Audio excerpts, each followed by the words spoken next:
15টা দিন বন্ধ পাই আমি সকলোৱে ঘৰ যাবলৈ পূৰা ৰেডি হৈ গ'লোঁ। বৰ্ণালীও ৰেডি হৈ গ'ল, এইফালে আফচানো ৰেডি হৈ গ'ল। হে গাইজ, আসসালামু আলাইকুম, welcome to my YouTube channel. আৰু এয়া পেকিং কৰি পূৰা ৰেডি, ঘৰলৈ যাম। 15 দিন বন্ধ আছে। ঘৰ আহি পাই মানে ঈদৰ পিঠা বনাব লাগি গ'লোঁ। আজি ভাবিছোঁ প্ৰথমে নাৰিকল পিঠাখিনি বনাওঁ, সেয়েহে ময়দাখিনি ধুনীয়াকৈ নিমখ আৰু অলপমান বেকিং দি মাৰিব লৈছোঁ। অকণমান পানী দি মাৰিব লাগে ময়দাখিনি, যাতে সকলোখিনি ধুনীয়াকৈ এটা ভালকৈ মিশ্ৰণ হয়। আৰু এয়া দেখিছেনে কি ধুনীয়া কোমলিছে। এইফালে এয়া দেখিছেনে পিঠা, এয়া হৈছে নাৰিকলৰ পিঠা। আগতে আমি কমচে কম 5 দিনমান আগতে বনাওঁ, কিন্তু এতিয়া ইমানো টাইম নাপাওঁ, যিহেতু মই ঘৰলৈ আহিহে বনাইছোঁ, বায়ে অকলে বনাব নোৱাৰে। এইফালে এয়া চৌকাত ভাজিব লৈছোঁ। ঈদ মানেই হৈছে আমাৰ বাবে পিঠা বনোৱা, কাপোৰ লোৱা।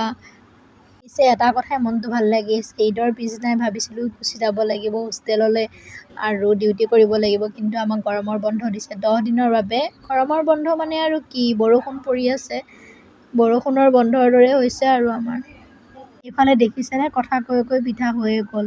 এয়া দেখিছেনে পিঠা বহুত ধুনীয়া হৈছে। এইফালে মায়ে এয়া ছাগলীৰ মাংস বনাই আছে। আজি মানে আমাৰ পাৰ্টিও হৈ যাব আৰু। ইফালে মই চেৰি অলপ কাটি লৈছোঁ, আজি নান কাটাও বনাম ভাবিছোঁ, লগতে কাটাকলিও বনাম। ইফালে কাটাকলিৰ বাবে এয়া যোগাৰ কৰি আছোঁ। কাটাকলিত মানে পানী দি মাৰিব নালাগে, অকল কণী, চেনি আৰু ময়দাই দিব লাগে। ইয়াতে কোনো পানী ব্যৱহাৰ নহয়। ধুনীয়াকৈ চেনি আৰু এয়া কণীখিনি অলপমান মানে মিশ্ৰণ কৰি ল'ব লাগিব। তাৰপিছত ইয়াতে ময়দা দি লৈছোঁ। এটা ধুনীয়া মানে বেলিব পৰাকৈ জোখত মাৰি ল'ব লাগিব। যিহেতু মাজত মাত্ৰ আজিৰ দিনটোহে আছে, আজিৰ দিনতে আমি গোটেইখিনি বনাই শেষ কৰিব লাগিব। কাইলৈ আমাৰ ঈদ। এয়া মাৰি হৈ গ'ল কাটাকলিৰ বাবে। এতিয়া আমি কাটাকলিখিনি ধুনীয়াকৈ বনাই লওঁ, তাৰপিছতে বনাম নান কাটা। ঈদত পিঠা বনোৱাটো হৈছে আমাৰ অসমত থকা মুছলিমখিনিৰ বাবে এটা পৰম্পৰা।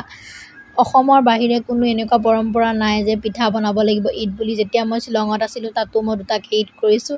তাতে এই পিঠা বনোৱা নহয়, তাত কাষ্টাৰ্ড বা বৰা, ইমলি বৰা, কিবাকিবি এইবোৰ বনোৱা হয়। পিঠা হৈছে আমাৰ অসমীয়া মুছলিমখিনিৰ এটা পৰম্পৰাগত।